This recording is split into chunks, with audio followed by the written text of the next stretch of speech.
আসসালামু আলাইকুম viewers, welcome to my channel Rehana Akter vlogs. আজকে আমি আপনাদেরকে দেখাবো শুটকি বড়া। এটা চাপা শুটকি বড়া। আমি এখানে কিছু পেঁয়াজ, কিছু রসুন, দেখেন প্রচুর রসুন নিয়েছি, দেশি রসুন, কুচি কুচি করে পেঁয়াজ আর কাঁঠালি বিচি নিব। এখন যেহেতু কাঁঠালের সিজন, কিছু কাঁঠালি বিচি ভেজে নিয়েছি আর শুকনো মরিচ। দেখেন শুকনো মরিচগুলোকে আমি এভাবে বেটে নিচ্ছি, মিহি করে বেটে নেব মরিচকে। এরপর আমি কাঁঠালের বিচিগুলোকেও বেটে নেব শিলপাটায়, আগে থেকে ভেজে রাখা।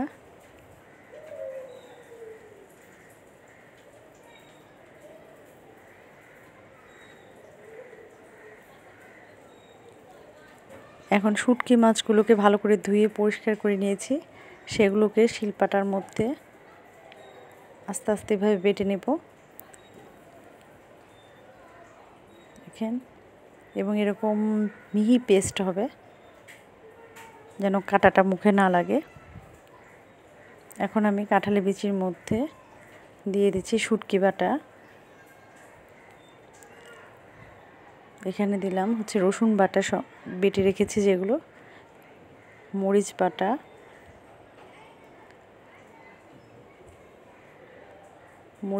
কিছু দিলাম, আর দেবো হচ্ছে কি আমার পেঁয়াজ কুচি করে রেখেছি সেগুলো সব দিয়ে দিব। হলুদ গুঁড়ো দিয়ে দিলাম পরিমাণ মতো।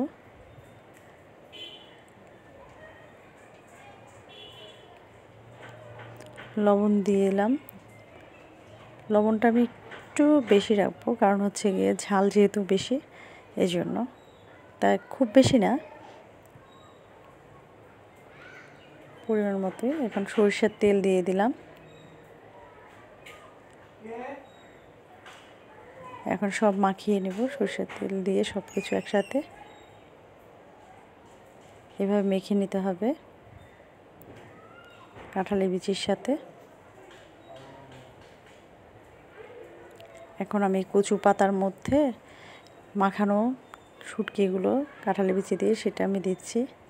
দেখেন এভাবে করে চামচ দিয়ে আমি ছড়িয়ে দেব, ছড়িয়ে ছড়িয়ে এরকম করে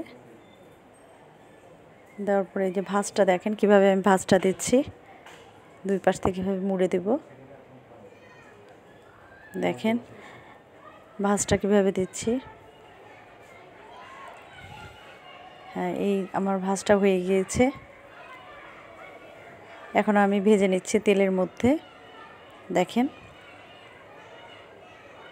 ভাজা হয়ে গিয়েছে আমার, কি সুন্দর কালার। এখন একটু ভাত দিয়ে খেয়ে দেখবো আসলে কেমন হয়েছে। গরম গরম খেতে মজা লাগে, মচমচা থাকে। সবাই বাসায় করে দেখবেন কেমন হয়েছে। আমার কাছে কিন্তু খুবই মজা হয়েছে।